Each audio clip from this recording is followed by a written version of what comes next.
di kertas udah oke, berarti udah layak. Tuh gitu. Udah layak untuk sembelih. Kan ada yang ini kan bisa balik nih. Bisa, gitu. Jadi ketika di sini udah oke, berarti di leher sapi pun begitu. Nah ini bahan-bahan dari golok ini idealnya apa nih? Yang sekarang yang pegang Jero pegang apa nih? Besi apa? Baja M390.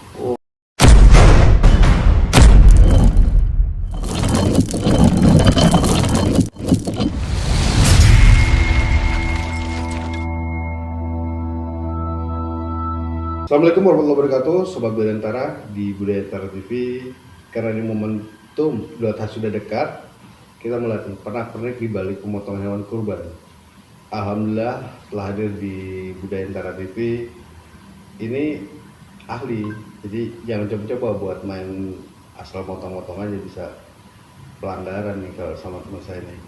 Jerome, apa kabar? Alhamdulillah, Sehat ya. Nah ini dia juga ada organisasinya itu yang bagian penjagalan. Nanti kita ngobrol apa sih organisasinya, storynya dan suka dukanya di area pemotongan hewan kurban, karena banyak hal unik yang masyarakat nggak tahu nih.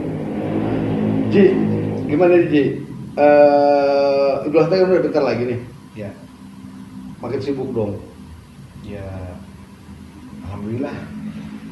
Biar saldo nggak kosong terus. Asik. Nggak, kita lagi pertama kita ngomong organisasi atau komunitas teman-teman pemotongan hewan kurban nih. Ya, ada beberapa organisasi juru sembelih dan juru sembelih lainnya. Kebetulan saya di juru sembelih halal Indonesia. Ketua Juleha Wali Kota Madia Jakarta Selatan, Juleha juru sembelih halal. Itu dibentuk 19 September 2016, 17 Hijriah 1437. Berawal dari keresahan, mungkin banyak video-video viral yang menyembelih goloknya atau pisaunya kurang tajam, akhirnya kasihan hewannya. Iya, udah setengah robek dia nggak mati. Ada yang lucu nih, habis dipotong dia lari tuh. Iya, banyak banget tuh, baru setengah penyembelihan udah lari kan. Ada yang motongnya berhasil, tapi proses perobohannya nggak berhasil. Kecelakaan, cedera, bahkan ada yang sampai meninggal dunia. Oh ini tukang potongnya? Ya, kru-krunya lah. Makanya Juleha hadir di sini untuk memberikan edukasi seputar penyembelihan dan lain sebagainya, peralatan penyembelihan dan ASUH. Jadi aman, sehat, utuh dan halal. Apa tuh? ASUH, aman, sehat, utuh, halal. Aman yang tadi cara pemotongannya, sehat kondisi hewannya, dan jeroan-jeroannya kadang ada yang belatung di hatinya gitu. Jadi kasih edukasi juga. Jadi nggak asal foto. Ini halal udah pasti. Jadi menggunakan tasmiyah, Bismillahirrahmanirrahim, menyebut nama Allah lah gitu. Jadi ini kan sebetulnya proses awal. Iya, dijelas sendiri kan momentum Idul Adha kan setahun sekali. Iya. Di luar momentum Idul Adha itu organisasi ngapain aja? Jadi kita maksudnya aktivitinya nih. Iya, kita ada silaturahmi, misalkan Maulid, Nabi, Isra Mi'raj, ya pokoknya di situ karena kan memang di bawah naungan agama Islam lah hubungannya. Terus arisan golok atau ada tuh kopi bareng. Wah, arisan golok berarti setiap bikin golok. Arisan golok maksudnya gimana tuh? Sebulan sekali ya, kita bayar iuran, nanti dikocok lah arisan di depan kita. Nanti dapat, kalau kita beli kan harganya lumayan. Karena alat sembelihan itu beda dengan yang hari-harian di rumah. Golok-golok kan dapur. Atau orang yang nggak ngerti kadang buat depan pohon. Nah, dibuat motong. Nah, teman Sobat Budayantara, depan kita juga ada golok nih. Sekali kita bisa, Ji, buka dong Ji, perabotannya Ji, kita ceritanya.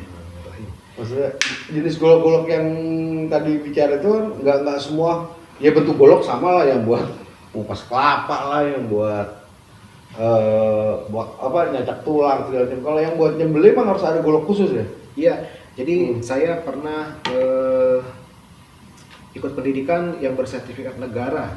Jadi Itu ada sertifikasinya tuh. Ya, jadi bukan Keren. sertifikat komunitas, jadi negara. Kalau negara punya standar 1,5 kali leher sapi, jadinya 30 cm. Jadi nggak boleh yang pendek. Jadi harus yang 30 cm.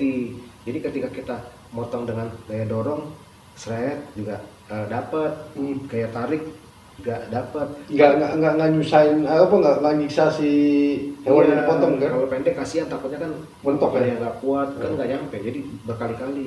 Karena kan iya. yang kita tahu kan secepat-cepatnya dan 1 jam tajamnya alat sembelihan gitu. Cara aturannya. Cuma nih kalau nyembelih itu berarti butuh energi yang kuat, tenaga fisik yang kuat tuh. Berarti kan mau nggak mau harus sekuat apa nih?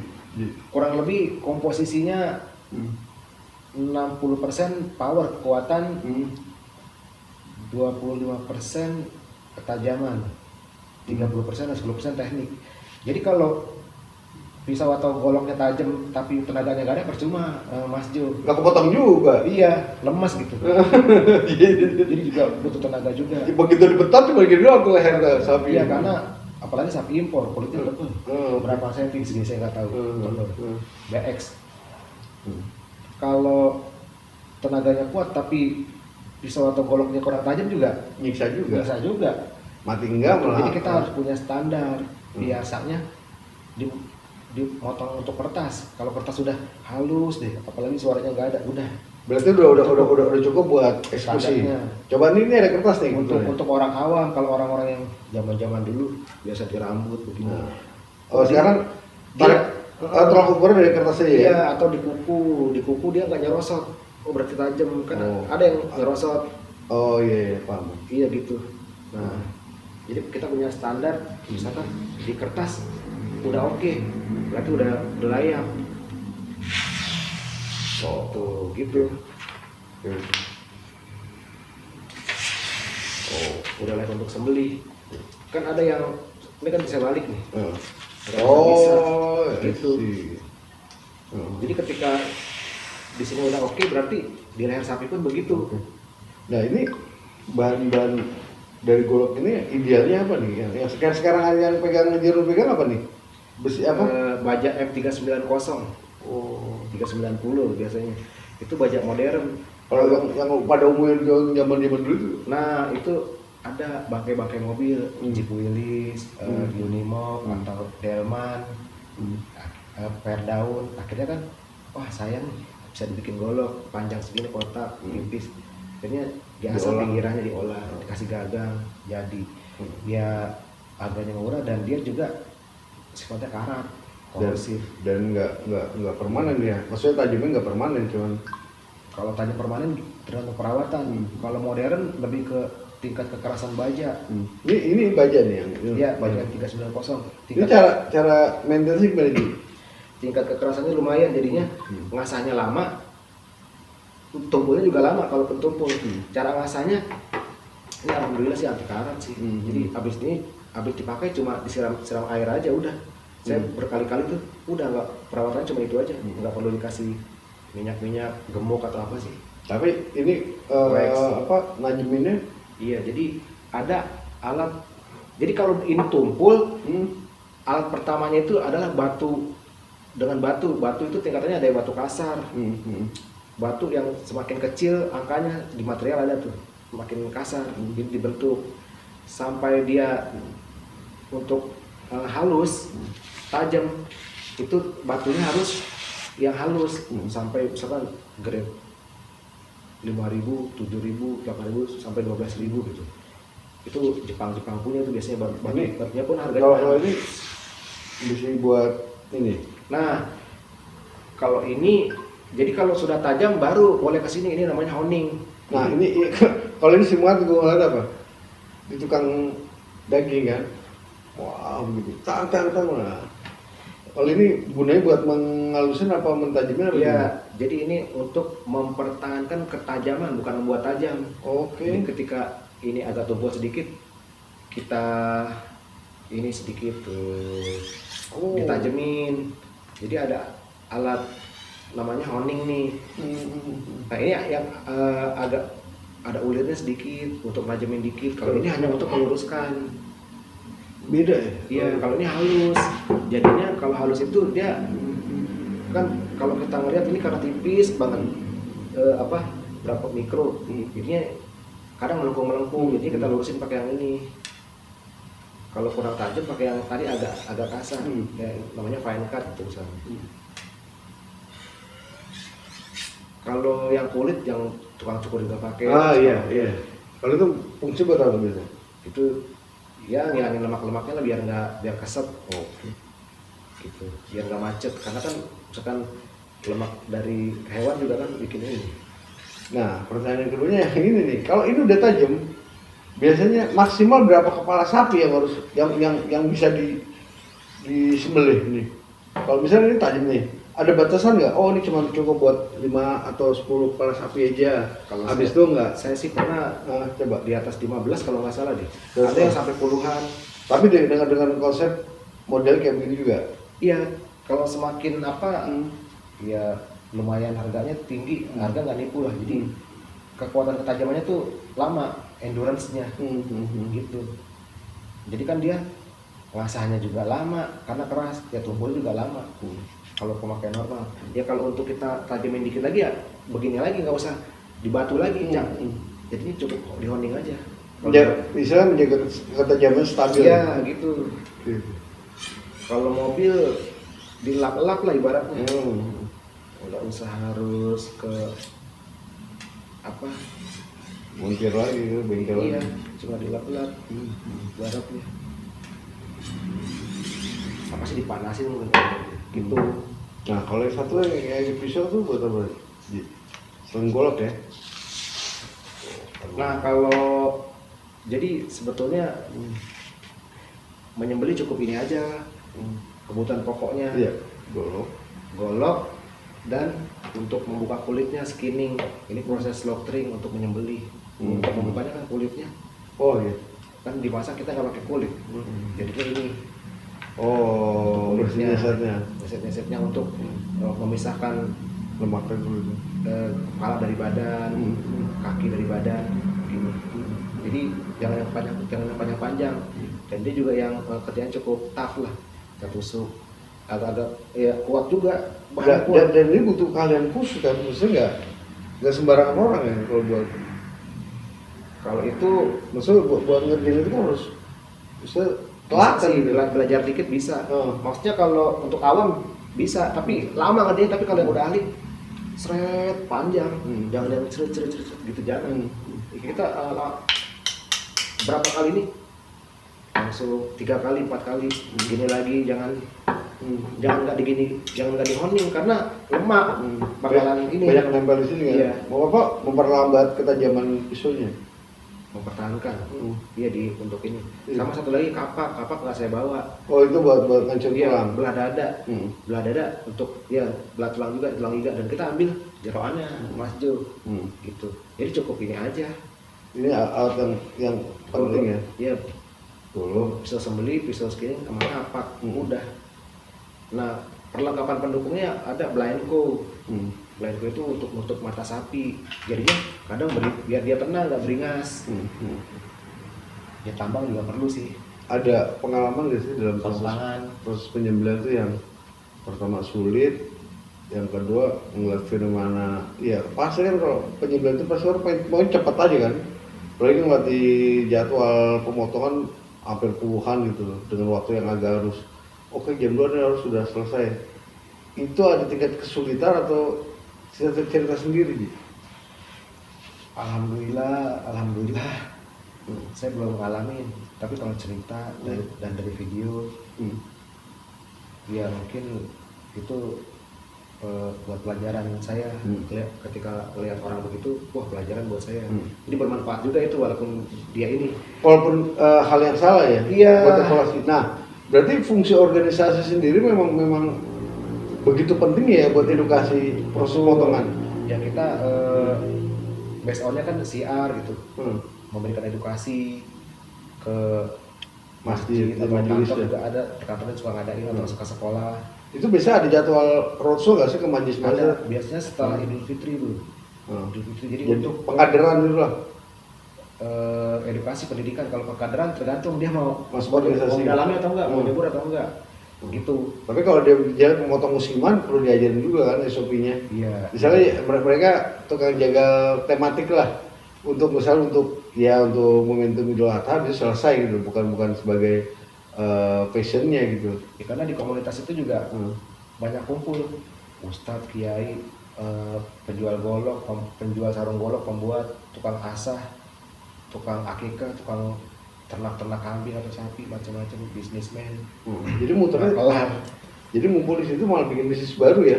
Iya. Maksudnya pertukaran informasi gitu. Betul. Jadi mereka tahu berapa pasaran harga sapi, harga kambing, atau ada suplai alat. Misalnya gini, ini ngambil golok di si A aja nih karena goloknya pertama bagus dan itu murah gitu. Bisa sih rekomend. Biasanya kan di seputar organisasi lebih mudah kan? Iya, rekomend gitu. Paling enggak kita tahu update yang terbaru nih. Oh, baja yang ini bagus atau harganya murah. Kan kalau kita nggak menyelami dunia itu, kita tahunya standar dari jamaah YouTubian, lihat bisa begini. Yang nggak ngerti, yang nggak tahu standar ketajamannya atau dimananya, tekniknya. Teknik mengikat yang paling penting. Oh, oke. Jadi kan ada yang berjam-jam baru roboh kan sapinya galak. Jadi kita ada tekniknya. Kaki depan diikat, kaki kiri depan diikat, kaki kiri belakang diikat. Jadi begitu pas membanting, lalu perut diikat. Kalau perut di bagian belakang perut itu sapi atau kerbau kita tarik, dia langsung jatuh sendiri. Nah dari situ buru-buru tahan kepalanya pegang. Tapi itu dibangun. Ada fase berapa lama nggak? Maksudnya biar kalau terlalu juga kasihan juga kan hewan itu kan. Betul. Nah ketika dia jatuh, udahlah buru-buru gorok. Maksudnya jangan sampai memperlambat proses penyembelihan karena menderita juga si hewannya. Iya. Nah ketika kita udah jatuh, kendorin aja perutnya yang tadi, yang tidak proses jatuhnya itu dulu. Kan udah keikat semua, baru kita segera gitu. Khawatirnya kan kelamaan juga kasihan. Penyembeli kalau di satu area, satu map, satu titik gitu biasa kekuatan berapa orang sih? Kalau satu sapi ya 3 orang lah. Oh, oke. Mungkin ada yang megangin apa gitu, jadi tukang kesetnya. Oh berarti 3. Kalau kambing? Kami sendiri. Oh kambing begitu dia habis nyembeli langsung masuk ke tali, langsung eksekusi. Tapi ada juga harus 1 orang yang megangin, karena kambing kuat juga. Oke. Ya ada tuh video tuh kambing udah potong setengah malah lari. Iya. Itu kan proses dia nguncinya kan. Betul. Kalau kebanyakan orang kambing nggak diikat, dipegangin. Makanya yang megangin harus kuat. Karena nggak semua kambing, mungkin domba kali ya, yang kalem. Tapi kalau yang itu wall ya, nggak ada wallnya domba ya. Domba. Iya, kalau yang bandot agak kalau gesit juga kuat. Berarti kan informasi pemotongan itu pasti tahu nih pasaran harga kambing, harga sapi, karena kan itu kan circle-nya dekat banget tuh antara komunitas peternaknya, komunitas makelarnya, komunitas marketingnya, atau salesnya. Itu biasanya muter-muter di organisasi itu juga kan? Sebagian, karena kan organisasi yang berkecimpung di sini bukan Juleha doang. Ada beberapa organisasi. Ada yang macam-macam lingkup itu bisnisnya. Jadi yang tadi ngisi-ngisi, karena kan biasanya kan 1 tahun sekali tuh Idul Adha kan, kegiatannya diisi apa? Ada yang isinya ke pengajian terus, ada yang bisnis macam-macam. Nah makanya ini ada yang bilang juga lebaran tukang jagal lah. Iya. Nah buat tahun ini dapat pos di mana Ji? 2 tahun. Enggak, pos tahun ini dapat pos di mana nih buat ngejaga di mana nih? Udah ada schedule belum? 3 instansi. Iya, misalnya di mana masjid ini, 3 instansi masjid. Rata-rata alhamdulillah saya di Jakarta Selatan sama Depok dapat itunya, nggak jauh-jauh. Masa plottingan ya? Iya, beberapa tempat. Karena kalau tempat jauh kadang kesian juga anak buah gitu. Jadi harus mobil juga kan? Iya, saya tuh kadang hari pertama paling rame, saya pecah anak buah. Sekian ke sana, sekian ke sana, sekian ke sana gitu. Jadi kan untuk biar dapurnya ngebul juga, saya mikirin ke situnya. Karena kan walaupun dikit tapi kan bagi rata dapat kopi, rokok, makan, kaos, daging, duit. Jadi yang penting Kuyupnya dapat lah duitnya gitu. Makanya ngerekrut banyak orang ya begitu saya. Dan sekarang di organisasi Jerman sendiri udah berapa banyak?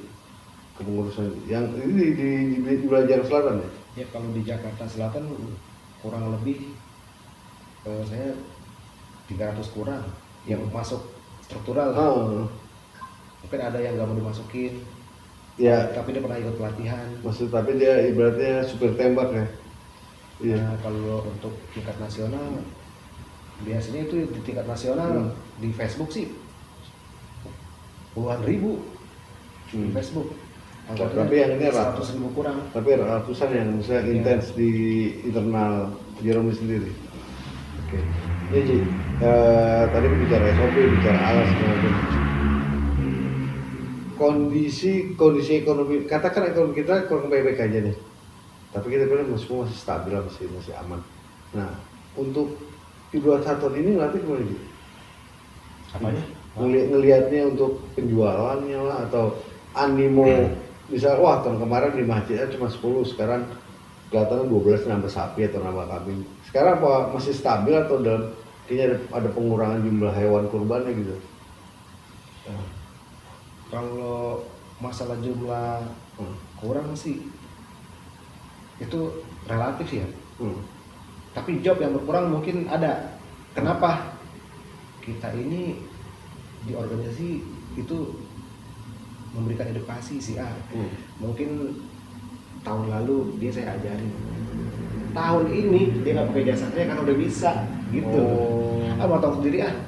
Lumayan kan gitu loh. Kemarin dia masih ikut pelatihan, sekarang udah jadi mentor ya. Nah. Udah bisa tanggung jawab dengan tangannya sendiri ya. Iya, kalau saya Ya ada pahala lah. Nating tulus betul. Ada pasti. pahala lah. Masya Maksudnya Allah. ya Rezeki gak kemana? itu sudah kok kita lah maksudnya. Iya. Justru semakin banyak menularkan knowledge kita atau keilmuan kita ya buat kita Iya. jadi manusia yang bermanfaat kan. Nah, Karena hulunya kita ketika potong seret nggak halal, kesananya mau dibikinin bakso, rendang yang nggak halal, proses awalnya nggak halal. Nah makanya itu kita edukasi harus matang ya. betul, apalagi kalau Idul Adha tuh ya berwudu dulu gitu loh. Asal jangan main cepet aja gitu ya. Jadi Iya. asal main cepet sampai target 10 sapi atau Tutup aurat, waktu nyembeli. ada kiblat. Iya, lebih ke adabnya sih kalau sembelih halal Juleha. Kalau ngadap kiblat itu kondisional sih Mas Jo. Jadi ngadap kiblat kan katakanlah sunnah lah ya. Kurban juga sunnah.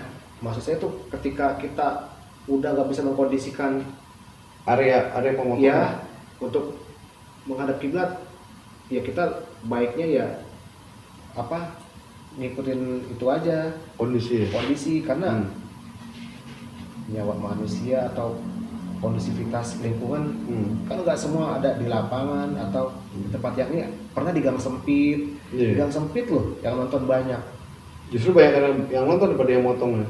makanya karena kalau untuk kita susah banget juga Iya.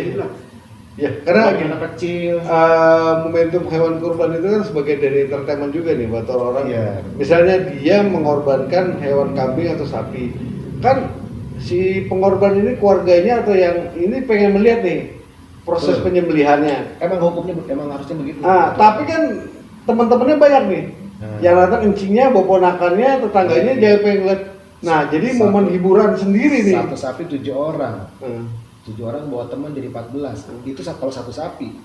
Belum sekian sapi, berapa keluarga kumpul, belum panitia masjid, Belum masyarakat umum. Dan itu menjadi kalau sebelum menjadi satu budaya gitu loh.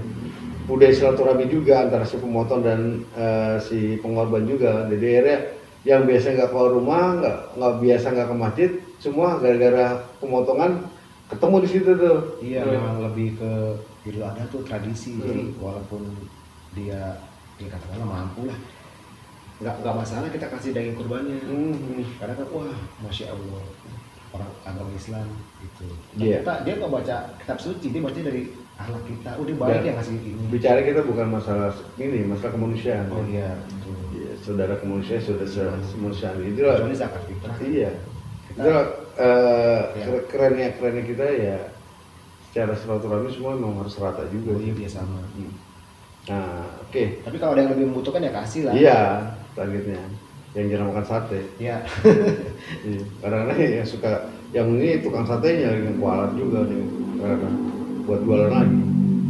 Nih dari fenomena pemotongan kurban dari SDM yang ada di organisasi juga, harapan ke depan apa sih? Entah mau tata kelolanya atau gimana, ada nggak sih harapan ke depan terhadap organisasi yang Jerome pegang sendiri jalanan? Ya, harapan ke depan saya untuk organisasi ini agar lebih banyak masyarakat yang teredukasi. Ketika dia teredukasi, dia akan fokus di yang dia passionnya. Nanti dia apakah wah enak juga yang ngasah ya, dan dapat upah sekian, atau dia bikin pisau atau golok untuk dijual kembali. Ada yang bagi tulang Banyak alat-alat pendukung itu banyak. Ini untuk pengasah oning kan bisa dari bekas benang, spindle, atau penutup mata sapi, kain-kain bekas, Levi's itu biasanya bahan bekas untuk penutup mata sapi. itu udah dokumentasi juga tuh yang main ke bisnis itu. Iya, bisnis home industry. Iya, masuk UMKM lah. Iya. Jadi membuka peluang-peluang resapan ini kan karya kan. Nyerap ya, akikah. Nyerap. Paling kalau bisa masak bikin akikah, dia keilmuannya udah punya. Harus begini tinggal asal bisa masak gitu. Terus apa dia mau main di peternakan, atau kalau dia udah pelatihan dia mau meningkatkan skillnya lagi, dia ikut sertifikasi negara, dia bisa kerja di luar negeri. Di luar negeri itu banyak sekali kebutuhan tenaga kerja untuk bacer, untuk potong. Ini saya pas kita ngobrol gini, satu sobat kita kayak ABJ yang punya kandang dan yang ngetop bisnisnya masih OTW terus nih. Jadi udah kita ngomongin manajemen potongan aja deh. Sebenarnya seru nih kalau ada yang main bisnis hewan ini, jadi kita lebih enak nih. Wow, ternyata tahun ini harga sapi naik 20% atau kambing lebih murah. Iya, gitu. kalau di core bisnisnya sih saya tuh udah spesialis di motong aja. Di masjid itu kan ada beli sapi apa saya bisa. Nanti saya kan ya paham lah. Cara Komisi atau apa.